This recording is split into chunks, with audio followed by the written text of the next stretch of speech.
ተመልካቾች የዛሬ ኢትዮ ቢዝነስ ከዜና ባሻገር ወደምንመለከተው መረጃችን እናመራለን። የኢትዮጵያ የቡና ወጪ ንግድን በተመለከተ ይሆናል። ኢትዮጵያ ከፍተኛ የወጪ ንግድ ከምታገኝባቸው ዘርፎች አንዱ ቡና ነው። ከቅርብ ጊዜ ወዲህ ደግሞ ከፍተኛ የተባለ ገቢ እያስገኘ ሲሆን በዘንድሮ ዓመት 10 ወራት ብቻ ከ1.8 ቢሊዮን ዶላር በላይ ገቢ ተገኝቶበታል። አጠቃላይ በኢትዮጵያ የቡና ሴክተር እየተሰሩ ስለሚገኙ ስራዎች በተመለከተ የኢትዮጵያ ቡናና ሻይ ባለስልጣን ዋና ዳይሬክተር ዶክተር አዱኛ ደበላ ከኢትዮ ቢዝነስ ጋር ቆይታ አድርገዋል። እሱን ተከታትለን እንምጣ።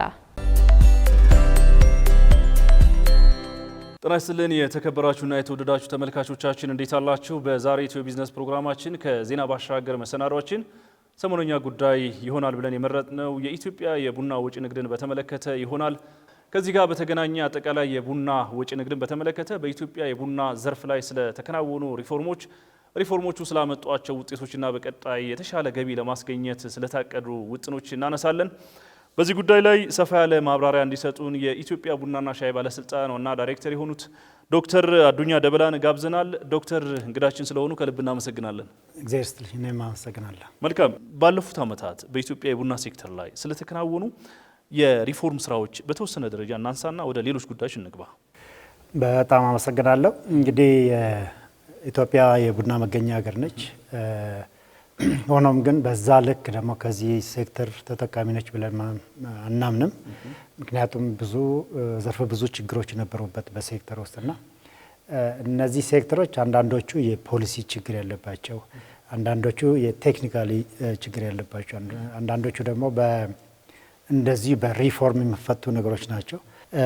ከዛ ውስጥ አንዱ የግብይት ስርዓታችን በጣም የተንዛዛ መሆኑ ልማቱ እንዳያድግ አድርጎታል። አርሶ አደሮቻችን ተጠቃሚ አልነበሩም ማለት ነው።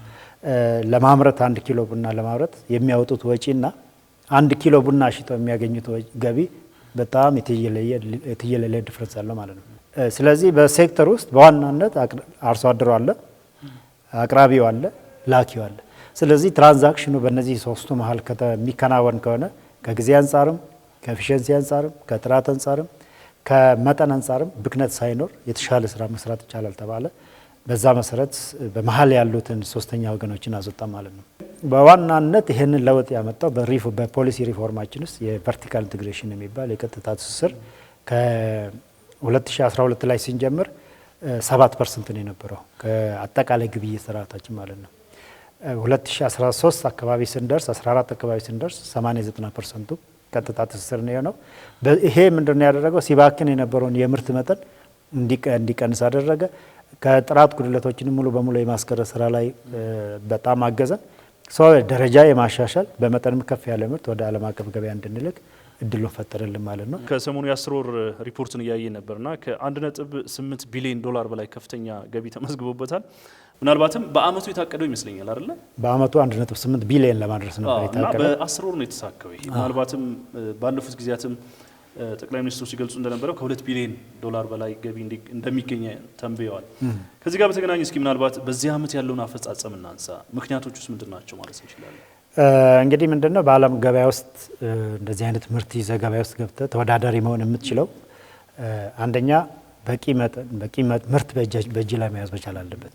ምርት መጠን ላይ ያረጁ ቡናዎችን አንስተን ምርቱ ከፍ ብሏል። በጥራት መጠን ደግሞ የኮመርሻሉን ድርሻ ቀንሰን የስፔሻሊቲውን ድርሻ ከፍ በማድረግ በዓለም አቀፍ ገበያ ላይ ተወዳዳሪ በተለይ ደግሞ ፍላክቹዌት የሚያደርገውን የዓለም የቡና ዋጋን መቋቋም የሚችል የምርት አይነት ነው ይዘን መግባት ያለብን ማለት ነው። ይህንን በማድረግ ዘንድሮ በጣም ብዙ ቡና ወደ ዓለም አቀፍ ገበያ እንዲገባ አድርገናል። በ10 ወር ቅድም እንዳልከው 354,000 ቶን ቡና ነው ለዓለም አቀፍ ገበያ ያቀረብ ነው። ይህንን በማቅረብ ወደ 1.87 ቢሊዮን የአሜሪካን ዶላር ገበያ አግኝተናል። ሁለቱ የቀሩ ወራቶች ደግሞ በጣም ፒክ ሲዝን ነው ለኛ በተለይ ለቡና ወደ ዓለም አቀፍ ገበያ ማስገባት የምንችለው የቡና መጠን ከፍ የሚልበት ጊዜ ስለሆነ ከታቀደው እቅድ በላይ ማሳካት የሚችልበት እድል እጅግ በጣም ሰፊ ነው ማለት ነው። በጣም ጥሩ። እንግዲህ የማክሮ ኢኮኖሚ ማሻሻያው አንድ ትኩረት ያደረገው በተለይ የውጭ ዜጎች በኢትዮጵያ ገበያ ላይ በነፃነት መሳተፍ የሚችሉበት እድል ይሰጣል። እንግዲህ እዛ ላይ ከተጠቀሰው አንዱ ከፍተኛ ትኩረትም ካገኘው ይሰማሩበታል ተብሎ ከሚጠበቀው ጉዳይ የግብርናው ዘርፍ ነው። ከዛ ውስጥ ደግሞ ቡናው ተጠቃሽ ነውና ከዚህ አኳያ ምናልባት እነዚህ ፍላጎቶች ምን ይመስላሉ? በቀጣይስ የኢትዮጵያ የቡና ወጪ ንግድን በማሳደግ ከዘርፉ የሚገኘውን ገቢ ከፍ ለማድረግ ምን ያክል አቅም ይሆናል ማለት እንችላለን? ከማክሮ ኢኮኖሚ ማሻሻያው ጋር እያይዘን ይህን ሀሳብ ብናነሳው። የማክሮ ኢኮኖሚክ ማሻሻያው በቡናው ሴክተር ምን አይነት ምርት አምጥቷል ብለንም ካልን አንደኛ የምንልከውን የቡና መጠን ከፍ እንድል አድርጓል። እንዴት ነው ይሄ የተደረገው? ከዚህ በፊት በቡናው ሴክተር ውስጥ የሚሰማሩ ሰዎች በብዛት የውጭ ምንዛሪ ፍላጎት ነው። ውጭ ምንዛሪ በነፃነት ከባንክ ማግኘት ስለማይችሉ ኤክስፖርት አድርገው ማግኘት የሚችሉት ከቡና ብቻ ነው። ስለዚህ ቡናን ኤክስፖርት በማድረግ የውጭ ምንዛሪ ማግኘት ይችላሉ። በሱ ኢምፖርት ማድረግ የሚችሉበት እድል ሰፊ ነው። ይሄ ማክሮ ኢኮኖሚክ ሪፎርሙ ሲስተካከል ወይም ሲመጣ የውጭ ምንዛሪ ከተለያዩ ባንኮች ማግኘት ይቻላል። አማራጮቹ ስለሰፉ ከገበያ እንዲወጡ ተደረጉ ማለት ነው። ምክንያቱም የሚፈልጉትን ነገር ማግኘት ስለሚችሉ ይሄንን ሪፎርሙ ከመምጣቱ በፊት የነበረው የዓለም አቀፍ የቡና ዋጋና የሀገር ውስጥ ያለው የቡና ዋጋ አይገናኝም። ሀገር ውስጥ ያለው የቡና ዋጋ እጅግ በጣም ውድ ነው። ዓለም አቀፍ ያለው የቡና ዋጋ በጣም ርካሽ ነው ማለት ነው። ይሄ ከሽሚያ የተነሳ እንደገናም ደግሞ የተገኘውን ቡና ሪጋርድለስ ኦፍ ኳሊቲ ቡናን እየገዙ ወደ ዓለም አቀፍ ገበያ ደርስ ነበር። ስለዚህ ይሄ ማክሮ ኢኮኖሚ የምንልከውን የቡና መጠን ከፍ እንድል አድርጓል። 3 የቡና ጥራትም ለጥራት ዋጋ መሰጠት አለበት ብለን ያልነው በዛ መሰረት የተሻለ ጥራት ያለው ቡና ወደ ዓለም አቀፍ ገበያ እንድንልክ አድርጎናል። አራተኛ ደግሞ ምንድነው በህገወጥ ንግድና በኮንትሮባንድ ሲወጡ የነበሩ ምርቶች ዓለም አቀፍ ውስጥ ያለው የቡና ዋጋ እጅግ ከፍ ያለ ስለሆነ ወደ መስመር እንዲገቡ የተደረገበት ሁኔታ ወደ መደበኛ ስርዓቱ እንዲገቡ ተደርጓል። ስለዚህ የማክሮ ኢኮኖሚክ ሪፎርሙ ከቡና አንጻር በእነዚህ ላይ አዎንታዊ ለውጥ አምጥቷል ማለት ነው። ለውጭ ባለሀብቶች ደግሞ ክፍት የሆነበት ሁኔታም አለ፣ ሊበራላይዝድ የሆነበት ሁኔታ አለ። ከዚህ አንጻር ብዙ የውጭ ዜጎች በተለይ የቻይና ዜጎች በቀጥታ ከንግድ ሚኒስቴር ከኢንቨስትመንት ኮሚሽን የኢንቨስትመንት ፍቃድ ይወስዳሉ። ከንግድ ሚኒስቴር የንግድ ፍቃድ ይወስዳሉ። ከቡናና ሻይ ደግሞ ብቃት በመውሰድ ቀጥታ ወደ ኤክስፖርት የገቡበት ሁኔታዎች አሉና ይሄ ለቻይና ብቻ ሳይሆን ለሌሎችም ሀገራት ዜጎች እድል ፈጥሯል ማለት። የቡና ሳይንስ በጣም ልቋል። ቡና እንዲሁ ቆልቶ ከመጠጣት ባለፈ ብዙ ርቀት ሄዷልና በዓል የሚቀርብበት አቀራረብ፣ የሚዘጋጅበት አዘገጃጀት፣ የሚያወጣው ዋጋ ቀላል አይደለም። እንግዲህ ጥቅም ማስጠበቅ ማለት ይህን ሂደት ማለፍ ነው አይደለም። ዓለም የሚፈልገው ስታንዳርድ አለ፣ የሚያስቀምጠው መስፈርት አለ።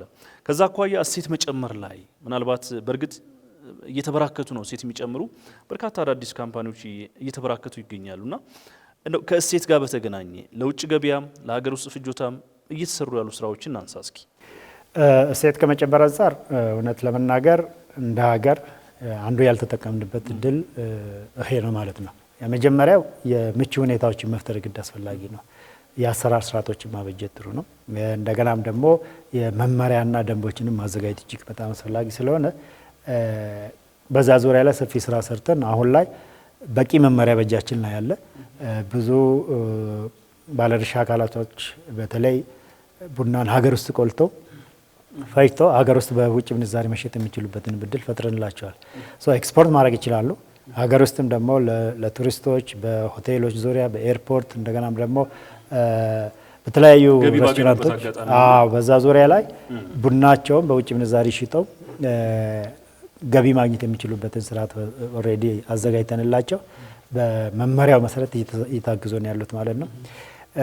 ወደ ውጭ ወጥተን ቡናችንን ማስፋት የምንችለው አንድ ጆይንት ቬንቸር የሚባል ከሌሎች ሀገራት አጋርነት ስራ ለምሳሌ ቻይና ያለው አንድ አጋር ሀገራችን ውስጥ ካለው ሰው ጋር ይህን አጋርነት ስራ አብረው መስራት ከተስማሙ እዛ ያለው ገበያ ማፈላለግ ይችላል።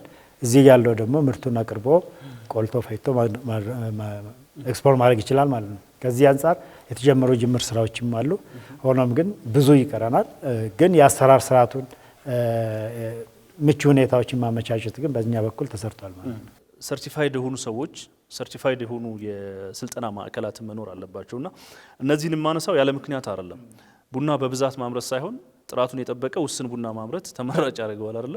ከዛ አኳያ ብዬ ነውና እዚህ አካባቢ ያሉ ስራዎችስ የምናስተውላቸውም ነገሮች ስላሉ ብዬ ነው መበረታታት ስላለበት ኢቭን በእናንተ በተቋማችሁም የራሳችሁ የስልጠና ማዕከል በተለያዩ የክልል ማዕከላቶችም ስላሉ ማለት ነው። ከዚህ ጋር በተገናኘ እንደው የተወሰነ ከስልጠና ከብቁ ሰው ከማፍራት አኳያ የተወሰነ ሀሳብ ስጡ። የተሻለ ጥራት ያለውን ቡና ወደ ዓለም ገበያ ለመላክ ስናስብ ይህንን ደረጃ የሚያወጣ የዓለም አቀፍ የቡና ስታንዳርድ የሚያውቅ ባለሙያ ሊኖረን ይገባል። ከዚህ አንጻር በጣም ብዙ ሰልጣኞችን እያሰለጠንን ያለ ነው። በባሪስታ እያሰለጠንን ያለ ነው። በኢንዱስትሪያል ሮስቲንግ ላርጅ ስኬል ማለት ነው፣ በዛም እያሰለጠናለን። እንደገናም ደግሞ በሮስቲንግ እና ካፒንግ ላይ በናሙና ላይ የሚሰሩ ሰዎችንም በየዘርፉ እያሰለጠንን ያለ ነው።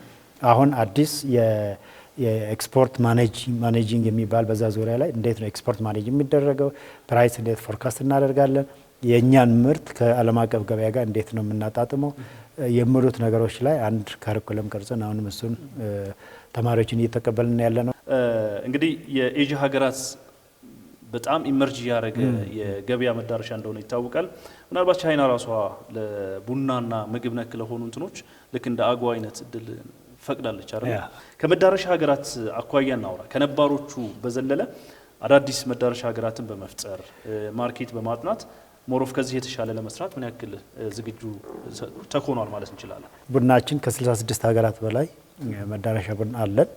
ከዛ ውስጥ ግን በዋናነት ቶፕ 5 የምንላቸው ሀገራት አሉ። እንደ ጀርመን፣ ሳውዲ አረቢያ፣ አሜሪካ፣ ጃፓን እና ቤልጅየም። እነዚህ ሀገራት ከፍ ያለ ምርት ነው የሚገዙ ከኛ። የቆየም ግንኙነት አለን።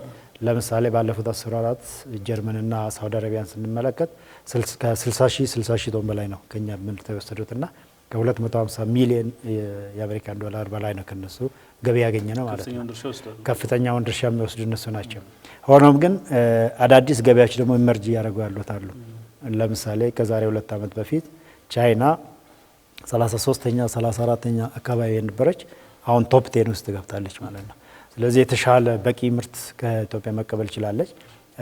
እንደ ዩኤኢ እንደ የተባበሩት አረብ ኤምሬት ሌላ አዲስ መዳረሻችን ነች። ደቡብ ኮሪያ በጣም አሁን ላይ በጣም ብዙ የኢትዮጵያን ቡና እየወሰደ ያገለች ሀገር። እንደ አጠቃላይ በቡና ሴክተር ላይ አዳዲስ ገበያዎች በጣም እየሰፉ ያሉበት ሁኔታ አለ። ስለዚህ ሳውዲ አረቢያ ከዚህ በፊት ይሄን ናይል ቡና አትወስድም አትቀበልም ነበረ። አሁን ግን ከ60 ሺህ ቶን በላይ ቡና ባለፉት 10 ወራት ከኢትዮጵያ መረከብ ችላለች። በጣም እናመሰግናለን። ተመልካቾቻችን በዛሬ ኢትዮ ቢዝነስ ከዜና ባሻገር መሰናዷችን በኢትዮጵያ የቡና የቢዝነስ ሴክተሩን በተመለከተ ቅኝት አደረግን። አጠቃላይ ባለፉት ወራትና ባለፉት ጊዜያት ስለተከናወኑ የቡና ሴክተር ሪፎርሞችን ስለተገኙ ውጤቶች አነሳን። ከዚህም ባለፈ በቀጣይ ትኩረት ስለተሰጣቸው የቡና ጉዳዮችን አነሳን። በዚህ ጉዳይ ላይ ሰፊ ትንታኔ የሰጡን ማብራሪያ የሚያደረሱን ዶክተር አዱኛ ደበላ ናቸው። የኢትዮጵያ ቡናና ሻይ ባለስልጣን ዋና ዳይሬክተር ናቸው። ዶክተር ለጊዜዎት ከልብ እናመሰግናለን። እናመሰግናለን። ተመልካቾች በዛሬ ኢትዮ ቢዝነስ ፕሮግራማችን የተለያዩ በአጫጭርና በዝርዝር ዘገባዎችን ወደ እናንተ አደረስን። በቀጣይም የተለያዩ መረጃዎቻችንን ይዘን የምንመለስ ይሆናል። ቃል ኪዳን ታደሰና ጥላሁን አያሌው አብረናችሁ ቆየን። ሰላም ቆዩ።